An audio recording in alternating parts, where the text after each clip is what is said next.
Dalam masalah yang itu juga. Benar. Yang kayak nampung. Dalam selain situ. Yang masalah itu apa namanya? Gagal farid.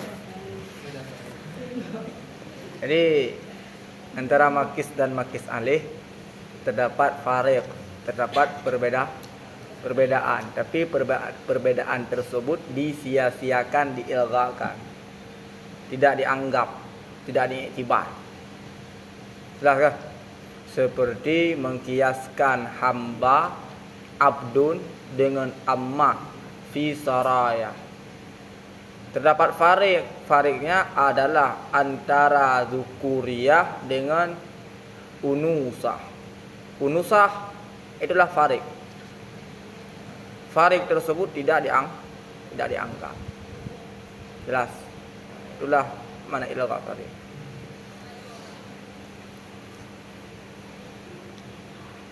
Bismillahirrahmanirrahim. Wa ammal hadru wal ibahatu fa minan nasi may yaqulu innal asya'a ba'dal bi'sati 'alal hadri ay ala sifatin hiyal hadru illa ma abahat kul syari'atu fa illam yujad fi syari'ati ma yadullu 'alal ibahati yutamassaku bil asli wa huwal hadru wa minan nasi may yaqulu bi dhiddihi wa huwa annal asla fil asya'i ba'dal bi'tsati annaha 'alal ibahati illa ma hadarahu syara'u was-sahihu tafsilu wa huwa annal madara 'ala tahrimi wal manafi'u 'alal hilli. Amal qabla al-bi'sati fala hukma yata'allaqu bi ahadin li intifa'ir rasulil musili ilaihi. Dan adapun bermula hadru wal ibahah, hadru haram. Adapun bermula haram dan ibahah. Ketika ada satu perkara yang tidak diperdapatkan dalil sesudah bi'tsah, maka terjadi ikhtilaf para ulama dalam menghukumi perkara tersebut. Ada satu perkara yang tidak warid ayat ataupun hadis pada perkara tersebut, maka perkara tersebut terjadi ikhtilaf para ulama dalam menghukuminya. Ada sebagian ulama menghukumi perkara tersebut adalah haram. Ada sebagian ulama mengatakan perkara tersebut adalah ibahah, maknanya jawaz. Perkara tersebut adalah jawaz. Terjadi ikhtilaf para ulama. Jelas? Boleh? Wa amal hadru wal ibahah.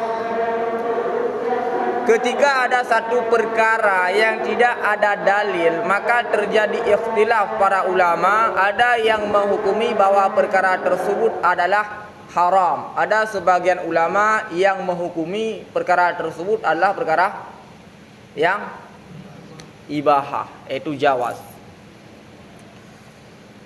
Faminan nasi, niscaya maka sebagian daripada manusia, makna manusia yaitu para ulama. Niscaya maka sebagian para ulama itu siman yaqulu yang berkata ia nyaman annal asya'a akan bahwa sungguh segala perkara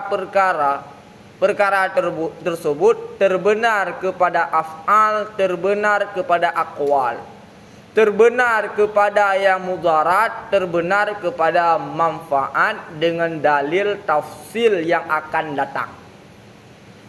Apakah perkara tersebut adalah perkara yang bermanfaat ataukah perkara tersebut adalah perkara yang mudarat? Apakah perkara tersebut adalah perkataan ataukah perkara tersebut adalah perbuatan? Oke, jelas, di umum. Asya tersebut syumul, mencakup kepada aqwal, mencakup kepada af'al, mencakup kepada manafi', mencakup pula kepada madar. Sesuatu yang mudarat. Ba'dal biasa, sesudah biasa. Sesudah Nabi diangkat menjadi Rasul dan sesudah Nabi menyampaikan dakwahnya. Mana biasa? Sesudah Nabi diangkat menjadi Rasul dan sesudah Nabi menyampaikan dakwahnya. Alal hadri, itu sabit di atas haram. Itu sabit di atas haram. Jadi sebagian ulama mengatakan setiap perkara yang tidak datang dalil daripada syariat yang menyatakan boleh dan atau menyatakan haram, maka perkara tersebut dihukumi haram. Apakah perkara tersebut adalah perkataan? Apakah perkara tersebut adalah perbuatan? Apakah perkara tersebut adalah manfaat? Apakah perkara tersebut adalah perkara yang mudarat? Oke, jelas. Ay ala sifatin hiyal hadru, artinya di atas sifat yang bermula dengan sifat itu hadru. Imam Jalaluddin Al-Mahalli ingin mengindikasikan, ingin memberitahu bahwa hadru tersebut adalah sifat, sedangkan asya itu adalah mausuf. Asya adalah mausuf, hadri tersebut adalah sifat. Nah, ingin menjelaskan. Innal asya'a alal hadri. Ay ala sifatin hiyal hadru. Ingin memberitahu bahwa asya adalah mausuf, sedangkan hadru adalah sifat. Oke, jelas? Jelas? Jelas. Illa kecuali dia tidak dihukumi sebagai haram, kecuali barang abahathul syari'atu, kecuali barang yang memperboleh akannya barang oleh syariat. Ketika diperboleh oleh syariat, maka dia baru hukumnya ibahah. Oke, jelas? Sama dengan jika terdapat satu perkara baru di atas pendapat tersebut. Jika terdapat suatu perkara baru yang tidak diperdapatkan dalil, maka perkara tersebut dihukumi sebagai haram. Apakah dia mengandung manfaat? Apakah dia mengandung mudarat? Apakah dia adalah perkataan ataukah dia adalah perbuatan? Boleh. Jelas? Itu secara konseptual. Konsep. Fa in lam yujad fi syari'ati ma yadullu alal ibahati, maka jika tidak diperdapatkan pada syariat akan barang yang mendalalah ianya barang alal ibahah, di atas ibahah, yutamassaku niscaya dipegangkan bil asli dengan asal, wahwal hadru, dan bermula dengan asal itu hadru, asalnya adalah haram. Maka jika tidak ada dalil yang memperboleh, maka dia tetap haram. Oke. Jelas. Wa minan nasi may yaqulu bi dhiddihi. Sebagian daripada manusia, sebagian daripada ulama kelompok yang kedua, may yaqulu itu siman yaqulu yang berkata ya yaman bi dhiddihi, dengan lawannya kaul yang pertama. Dengan lawannya kaul yang pertama. Wa huwa, dan bermula dianya lawan kaul yang pertama, annal asla, itu bahwa sungguh asal fil asya, pada segala perkara, ba'dal bi'asati, sesudah biasa, annaha, itu bahwa sungguhnya segala perkara, alal ibahati, itu sabit di atas ibahah. Sebalik pendapat yang pertama. Pendapat yang pertama mengatakan jika tidak datang dalil pada satu perkara, maka dia dihukumi sebagai haram. Pendapat sebagian ulama yang kedua mengatakan bahwa jika tidak diperdapat dalil, maka dia dihukumi sebagai ibahah. Boleh? Jelas? Illa ma hadarahu syara'u, kecuali barang yang mengharamkan akannya barang oleh syarak. Kecuali sesuatu yang telah datang dalil yang menyatakan bahwa perkara itu adalah haram, maka statusnya barulah haram. Oke. Jelas? Jelas? Wasahih, dan bermula pendapat sahih tafsil. Pendapat sahih perincian. Pendapat pertama secara mutlak, pendapat kedua juga secara mutlak.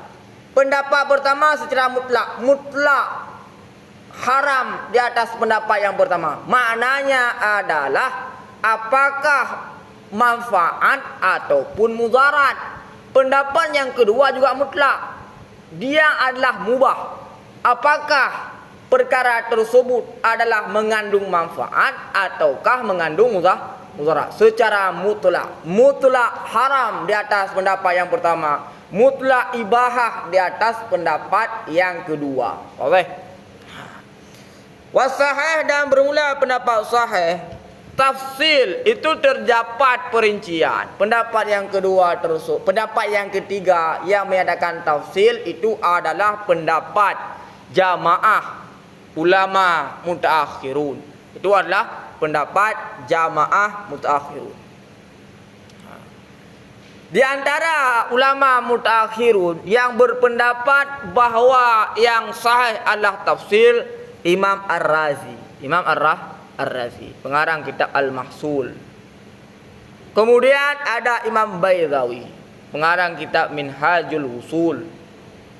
Kemudian ada Imam Isnawi, pengarang kitab Syarah Al-Mahsul, yaitu Nafaisul Wusul.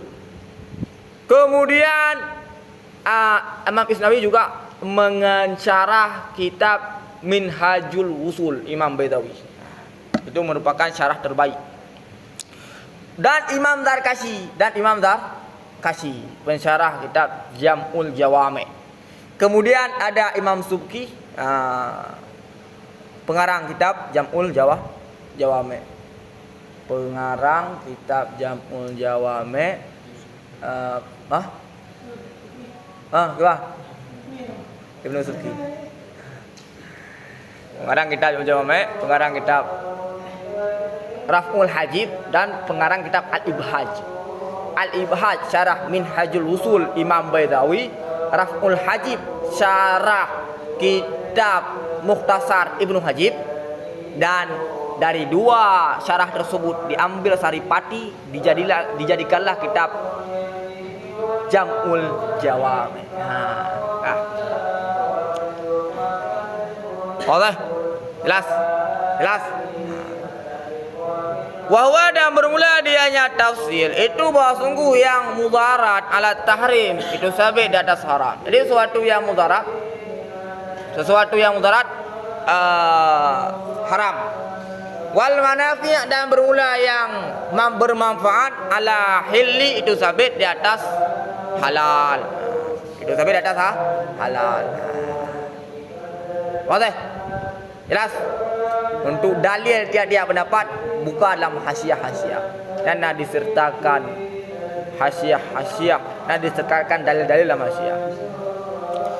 Wa amma qabla al-biasa, adapun sebelum biasa, fala hukma yata'allaku, niscaya maka hanajine hukum yata'allaku yang ta'alluq ianya hukum bi ahadin dengan seorang. Sebelum biasa tidak ada pun satu hukum yang ta'alluq dengan perbuatan mukallaf. Boleh. Sebelum Nabi diangkat menjadi Rasul, dan sebelum Nabi menyampaikan dakwahnya, maka tidak ada hukum yang ta'alluq dengan perbuatan mukallaf. Boleh. Tidak ada ta'alluqnya hukum dengan perbuatan mukallaf sebelum biasa adalah tidak ta'alluq secara tanjizi. Secara tanjizi hadis. Adapun secara suluhi kadim, maka di atas pendapat ahli sunnah wal jamaah hukum tetap ta'alluq kepada seluruh mukallaf. Oke, jelas? Yang bukan antara. Kan? Biahaden dengan seseorang liintifai karena ternafi rasul-rasul al-musili yang menyampaikan ilaihi kepadanya hukum. tidak ada rasul yang menyampaikan hukum, maka tidak ada satupun hukum yang ta'alluq dengan perbuatan mukallaf. Oke, jelas?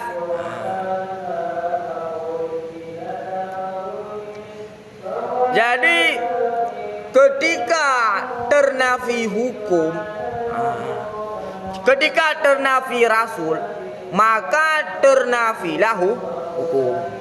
Ketika ternafi rasul, ternafi hukum. Jelas? Ketika ternafi hukum, maka ternafi fahala dan ternafi siksa.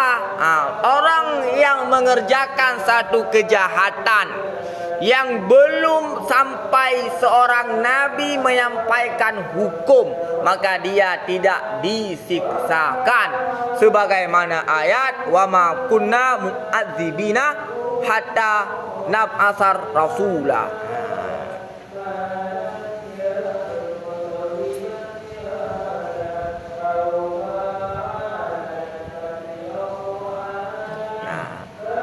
Jadi ternafi rasul ada 3 surah. Ternafi rasul ada 3 surah. Yang bernama belum datangnya rasul. Itu surah yang pertama. Ternafi rasul ada 3 surah. Yang pertama belum datangnya rasul. Yang kedua,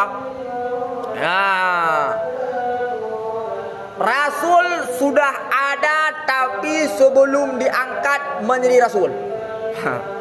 Nabi Muhammad telah ada tapi belum diangkat sebagai rasul.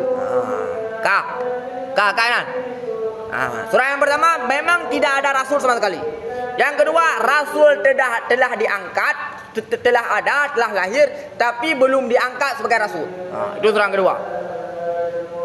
Yang ketiga adalah rasul telah diangkat sebagai rasul, akan tetapi sebelum menyampaikan dakwah kepada umat, belum sampai dakwah kepada umat. Maka 3 surah. Boleh? Jelas?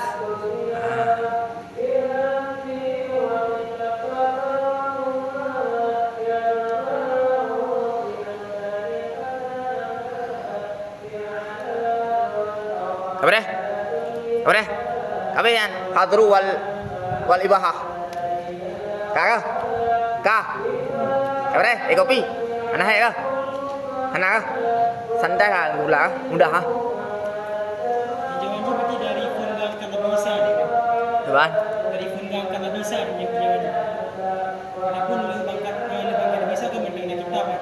Maka selawat lebangkan kata bisa. Sampai habis syariat. Jadi sampai gak ada hukum syariat kitab. Hana terhukum syariat li Nabi Musa.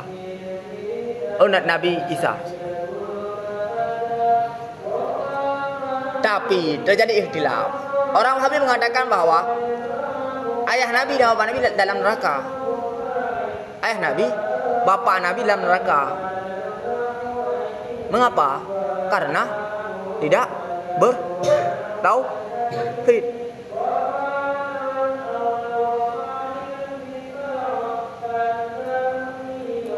Ya. Man tidak kurang. Orang Wahabi mengatakan bahwa setiap orang yang mengatakan bahwa bapak Nabi dan ayah Nabi dalam neraka itu adalah Wahabi. Ternyata setelah saya teliti, Imam Nawawi juga mengatakan demikian. Imam Nawawi dalam kitab Syarah Sahih Muslim. Dalam kitab Syarah Sahih Muslim.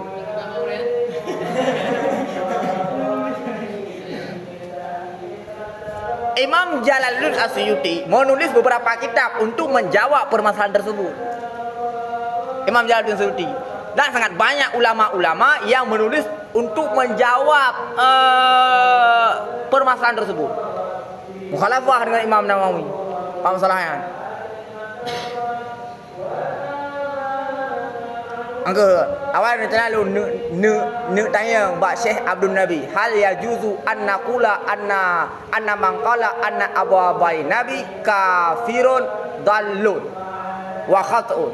Ini dia yang buat siap Nabi ngangkat. Amin harun yang boleh yang bolehkah kita mengatakan bahwa yang untuk terjebak siap Nabi kan? Bukan sesat. Memang Imam Nawawi sadid.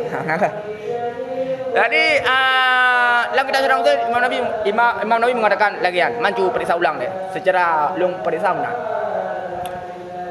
Jawaban yang didatangkan oleh Imam Jalaluddin As-Suyuti, argumen biasanya yang mengatakan bahwa bapak Nabi dan ayah Nabi dalam neraka adalah ada seorang sahabat datang kepada Nabi menanyakan kepada Nabi, "Aina abi?" Di mana bapakku wahai Nabi? "Abaka finnar." Finnar. Nabi menjawab, "Finnar." Finnar. Kemudian laki-laki tersebut berbalik badan. Kemudian Nabi nupai bahu mengatakan, "Abaka wa abi finnar." Itu hadis. Abaka wa abi finnar. Hadis tersebut seandainya memang sahih, maka ulama mengatakan bahwa maksud aba dalam hadis tersebut maknanya adalah paman. Karena dalam bahasa Arab, lafal abun dipakai kepada dua makna. Yang pertama, abun tersebut dipakai kepada makna ayah. Yang kedua, abun dipakai kepada makna paman. Itu memang logat Arab. Lafal abun dipakai kepada dua makna. Yang pertama, abun dipakai kepada makna paman. Yang kedua, abun dipakai kepada makna ayah. Maka terjadi ikhtilaf para ulama dalam menafsirkan azar. Azar itu apakah ayah Nabi Ibrahim ataukah paman Nabi Ibrahim? Wa idh qala Ibrahimu li abihi azar. Ketika Nabi Ibrahim berkata kepada abihi azar. Azar sama dengan abi Nabi Ibrahim adalah azar. Itu sepakat para ulama. Abi Nabi Ibrahim adalah azar. Cuma terjadi ikhtilaf para ulama dalam memberi makna abi pada ayat tersebut. Apakah yang dimaksudkan dalam Al-Quran abi tersebut adalah paman ataupun ayah? Sehingga ada dua versi tafsir para ulama yang mengatakan bahwa abi tersebut adalah lakab bagi ayah Nabi Ibrahim. Ada yang mengatakan azar tersebut adalah lakab nama bagi paman Nabi Ibrahim alaihissalam. Boleh. Sepakat para ulama bahwa ayah Nabi Ibrahim namanya adalah Tarikh atau Tarikh. Dua versi. Sepakat. Nama ayah Ismon. Ayah Nabi Ibrahim adalah Tarikh atau Tarikh, pakai ha atau pakai kha. Adapun azar itu adalah kuniyah, lakab. Di atas pendapat ulama yang menyatakan bahwa azar itu adalah ayah Nabi Ibrahim alaihissalam, maka azar itu bukanlah ismon bagi ayah Nabi Ibrahim, akan tetapi azar tersebut adalah lakabun bagi ayah Nabi Ibrahim alaihissalam. Timbul pertanyaan, Nabi Muhammad wa nuqallibuka fis sajidin, maknanya adalah itu adalah khitab kepada Nabi Muhammad. Wahai Muhammad, kami balik-balikkan kamu dalam orang-orang yang sujud, orang-orang yang suci. Maknanya adalah Allah menyatakan bahwa Nabi Muhammad lahir daripada keturunan-keturunan yang suci. Maknanya tidak ada satupun kakek moyang Nabi Muhammad yang menyembah berhala. Timbul kemuskilan jika azar adalah ayah bagi Nabi Ibrahim alaihissalam. Mengapa? Karena keturunan silsilah Nabi Muhammad sallallahu alaihi wasallam bersambung kepada Nabi Ibrahim, bersambung kepada Azar yang merupakan ayah Nabi Ibrahim. Jawabannya yang pertama, di atas pendapat yang menyatakan bahwa Azar adalah paman Nabi Ibrahim, tidak ada problem. Di atas pendapat yang menyatakan bahwa Azar itu adalah ayah Nabi Ibrahim alaihissalam, maka mereka itu menjawab, tidak boleh kufur seorang kakek-kakek Nabi ketika nur Muhammad, nubuah Muhammad berada pada orang tersebut. Ketika nubuahnya telah turun kepada keturunan yang lain, maka keturunan kakek moyang Nabi ini boleh kufur. Las. Sama dengan di atas pendapat yang menyatakan bahwa Azar adalah ayah Nabi Ibrahim alaihissalam, maka Azar adalah kufur sesudah turunnya nubuah kepada Nabi Ibrahim alaihissalam. Oke, jelas? Kah? Nyoh kah anak dari hol jelas kah? putar dengan apa? Ayah Madi. Itu adalah ayat dalil yang pertama. Dalil yang pertama yang mengatakan bahwa makna perkataan Nabi dalam hadis tersebut, abaka wa abi finar, maknanya adalah bapakmu dan pamanku dalam neraka, yaitu Abu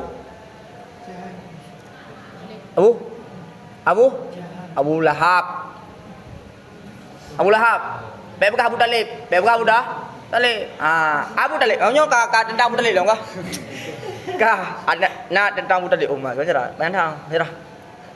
Abu Talib. Menyana pegah Abu Talib itu adalah kafir, maka beredar. Syekh Zaini Dahlan menulis satu kitab namanya adalah Asna Matalib fi Najati Abi Talib. Namanya adalah Asna Matalib fi Najati Abi Talib. Ada dua argumen. Apakah Abi Talib mati meninggal dalam keadaan kufur, ataukah Abi Talib tersebut meninggal dalam keadaan Islam? Terdapat dua pendapat para ulama. Ada yang mengatakan Abi Talib meninggal dalam keadaan Islam, ada yang mengatakan Abi Talib meninggal dalam keadaan kafir. Argumen yang menjadi urgen yang utama yang diprioritaskan oleh pendapat yang menyatakan Abi Talib adalah mati meninggal dalam keadaan kafir adalah kawan lam yahdi mam ahbab dah kawan, innaka lam tahdi man ahbabta, innaka lam tahdi man ahbabta. Itu adalah dalil yang sangat kontras untuk menyatakan bahwa Abu Talib meninggal dalam keadaan kafir. Karena ayat tersebut diturunkan ketika meninggalnya Abu Talib.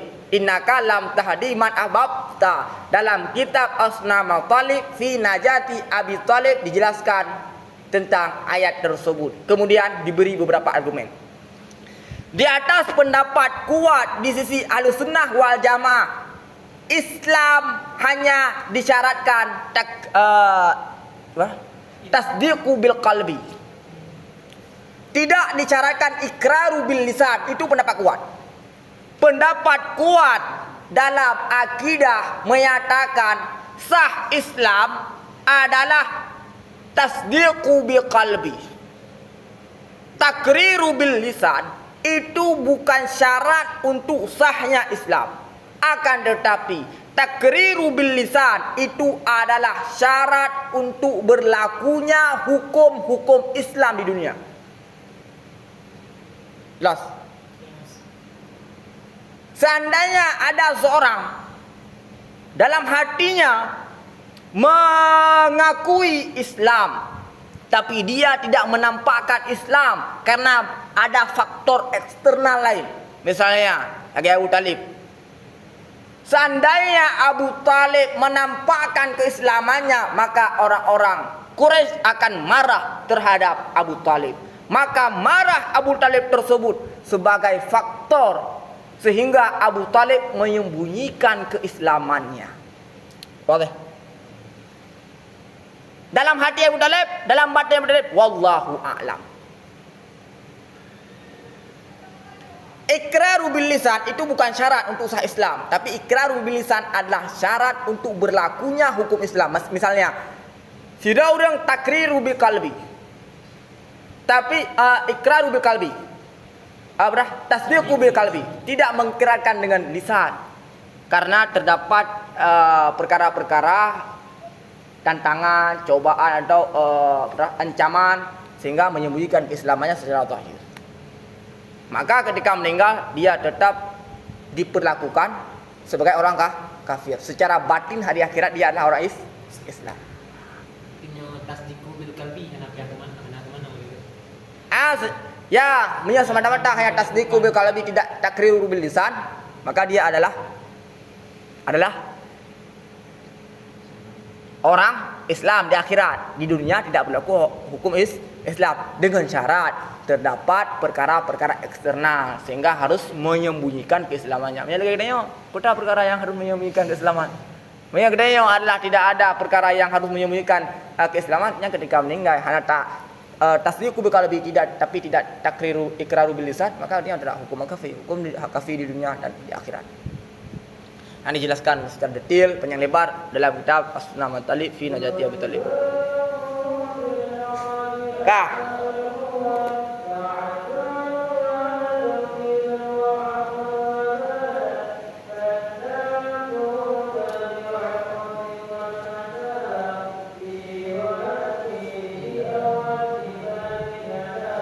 Kah? Iban, belum? Segala biasa Nabi yang mereka ada bertahan hukum. Yang ada bertahan hukum sama dengan umurnya bukan berupa mukallaf. Bukan mukallaf yang ada bertahan hukum. Jadi umurnya ini buat suluhi gadin bukan ban Bandung mukallaf. Apakah orang yang hidup dalam zaman fatara yang mana umurnya bukan mukallaf taluk syid pak suluhi gadin? Halo. Mana orang yang bukan mukallaf? Hah? Durian kan mukallaf. Durian tak ada bertahan hukum. Bak suluhi kadik. Nyabakkan diri mangkana itu.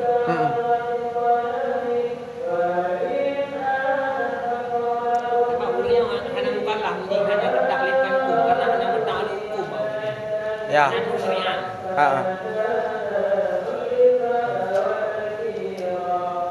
Tak tahu dia. Segi tentang lukanya. Hai daluk secara maknawi tanji suluhi itulah mana maknawi. Daluk secara maknawi, secara tanji hana. Walaupun hanya mukallaf.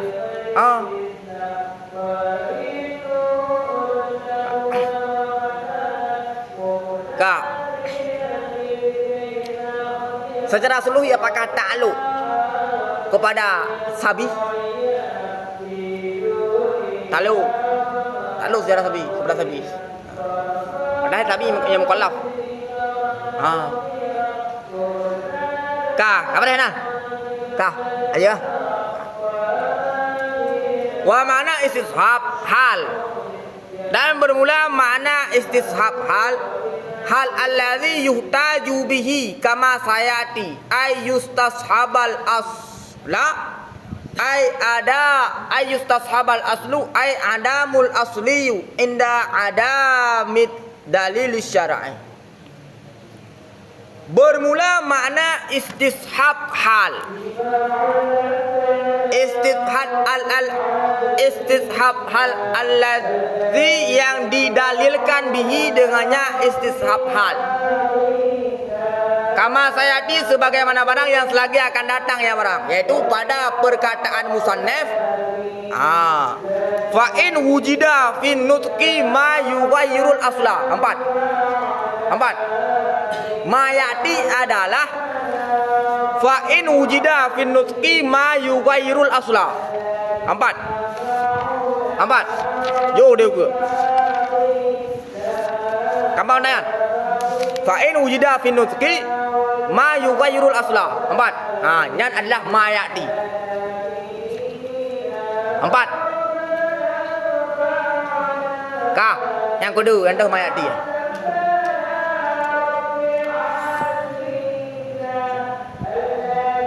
Ayastashabal hal itu bahwa dilanjutkan akan asal. Artinya Adam yang asli, Adam yang dinasbahkan kepada asal. Jadi Adam tersebut adalah asal. Boleh? Jika memang Adam adalah asal, maka subut adalah furu'. Jika memang asal adalah Adam, maka subut adalah furu'. Boleh? Timbul pertanyaan, mengapa Adam tersebut sebagai asal? Mengapa Adam tersebut sebagai asal?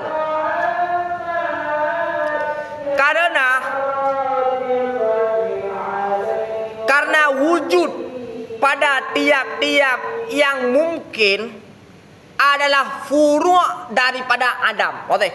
Mengapa Adam tersebut adalah asal? Karena wujud pada tiap-tiap yang mungkin merupakan furu' daripada Adam. Maka Adam merupakan asal, sedangkan wujud adalah furu' daripada asal. Mengapa? Karena wujud pada tiap-tiap yang mungkin.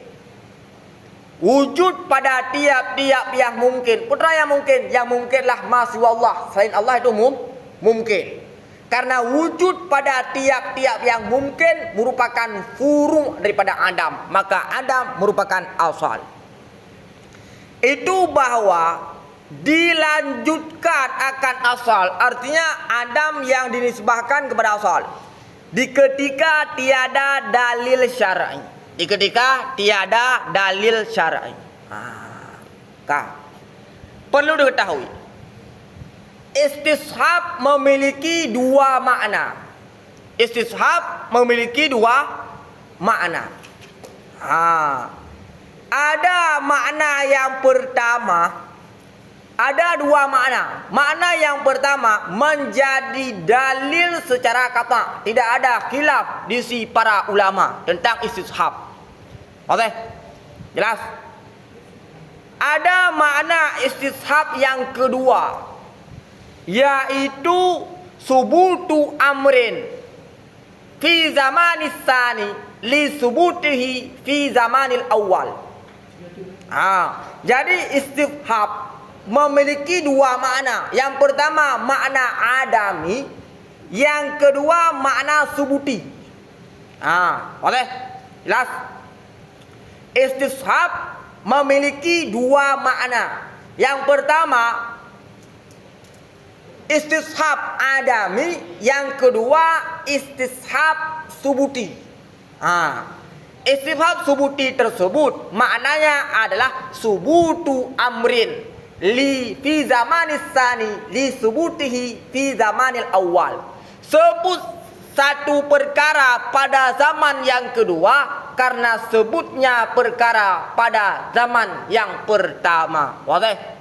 Jelas? Jadi istishab memiliki dua makna. Makna yang pertama yaitu Adam yang asli.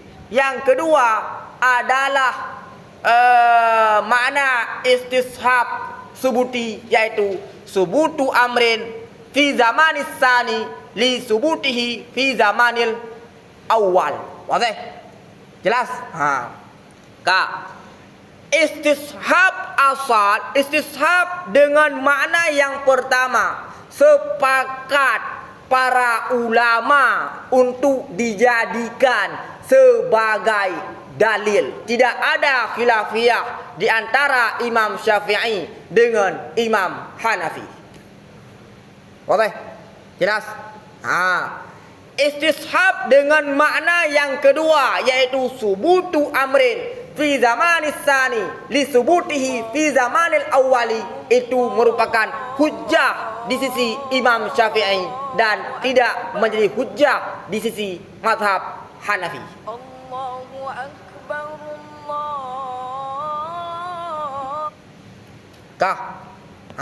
Kanan.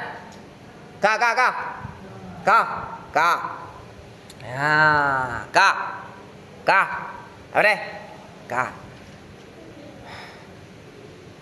Alladzi yuhtaju bihi.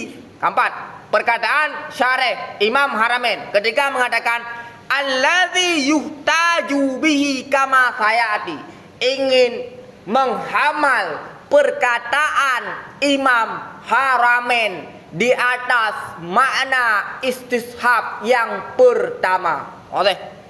Yuhtaju bihi, didalilkan bihi dengannya alladzi.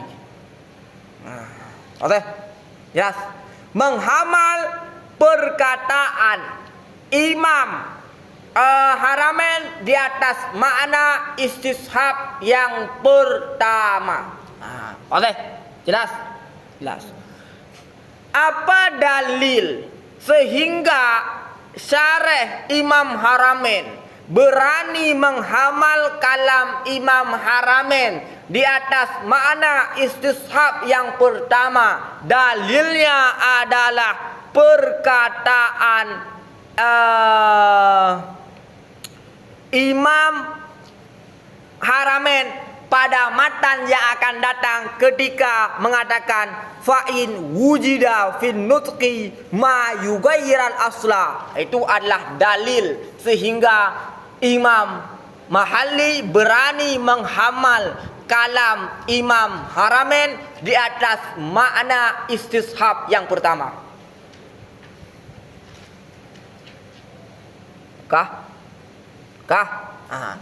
Ingat, istishab yang kedua yaitu istishab subuti, itulah istishab masyhur. Istishab masyhur. Ketika diitlaq istishab, maka maknanya masyhur adalah makna istishab yang kedua. Oke?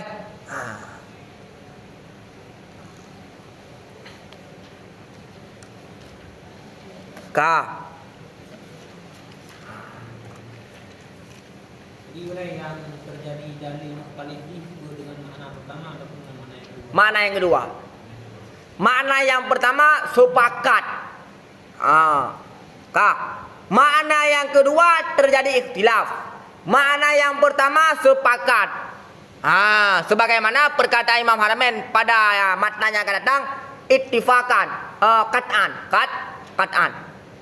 Imam Jalaluddin Al-Mahalli mengatakan qat'an. Jadi makna istishab yang pertama tidak ada khilaf. Okey. Walaupun ada ulama yang mengatakan khilaf pada istishab pada makna yang pertama, tapi Imam Jalaluddin Al-Mahalli tidak mengiktibarkan riwayat tersebut yang mengatakan khilaf. Jadi ketika ada yang mengatakan bahawa makna istishab yang kedua memang ada khilaf, dan dia juga mengatakan bahawa mana istishab yang pertama juga ada khilaf, itu juga ada benarnya. Mengapa? Karena ada riwayat yang menyatakan bahawa makna istishab yang pertama ada khilaf. Jika ada yang mengatakan bahawa istishab dengan makna yang pertama tidak ada khilaf, itu juga benarnya. Mengapa? Karena dia, ulama tersebut tidak mengiktibar khilaf yang diriwayat oleh sebagian ulama. Cuan, ini apakah mana pertama makna khilaf jud? Imam Mahalli dalam kitab Syarah Warakat mengatakan qat'an, maknanya tidak mengiktibarkan riwayat khilaf. Dalam kitab Syarah Jam'ul Jawami, Imam Jalaluddin Al-Mahalli mengatakan adanya khilaf. Mengapa? Karena mengiktibarkan riwayat tersebut. Terjadi ikhtilaf di antara mazhab ataupun di antara ulama-ulama dalam mazhabnya. Tengoklah boleh tahu. Boleh sih. Dan terjadi ikhtilaf itu di antara mazhab dengan mazhab lain ataupun di antara sabuh mazhab dalam ulamanya. Mana pertama, mana kedua? Makna yang pertama. Mana yang pertama? Sepakat. Ya, sepakat di antara Imam Hanafi dengan Imam Syafi'i. Walaupun pendapat sebagian ulama seperti Imam Jalaluddin Al-Mahalli dalam kitab Syarah Warakat mengatakan tidak ada khilaf. Makna yang pertama, tidak ada khilaf di antara Imam Syafi'i dengan Imam Hanafi. Sebagian ulama mengatakan adanya khilaf, cuma tidak menyebutkan apakah khilaf di antara Imam Syafi'i dengan Imam Hanafi. Maka mengiktibarkan ittifaq.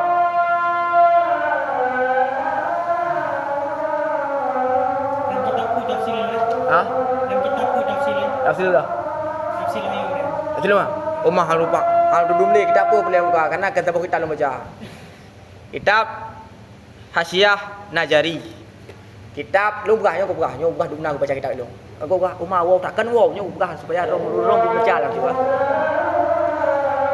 Kitab Awdahul Ibarat, Hasyiah ala Warakat, kitab Hasyiah Najari, kitab Hasyiah Nufahat, kitab Syarah Kabir, kitab Tahrirat wan Niqat.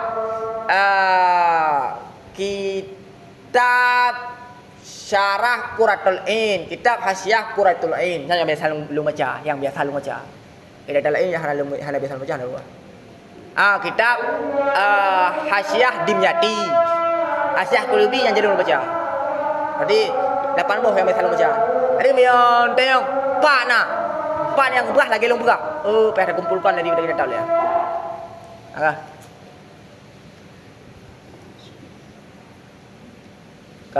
Apa deh. Wallahu a'lam bishawab, alaihi marjul wa'ab. Sehingga ta ulang istishab hal. Kita pun buka. Dapur. Hana bubung rumput lagi lumpuh dengan hana. Yang hasil komparasi daripada kita yang lu baca. Ketika lu baca kitabnya komparasi itu.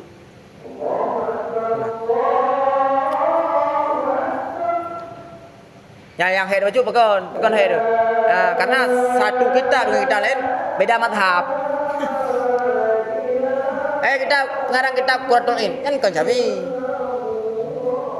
Qurratul Ain kan Syafi'i, Maliki. Agak kitab Hasyiah Najarinya juga sang Hanafi dah.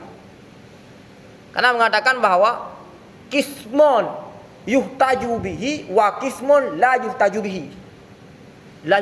Sang Hanafi ya. Karena menurut Syafi'i kismun yuhtaju bihi wa kismun yuhtaju bihi. Maka ketika ada pahami nyosang Hanafi ya man. Cukup Hanafi. Dia alamah Syekh Ali bin Ahmad An-Najari. Ana juga Hanafi. Allahu a'lam.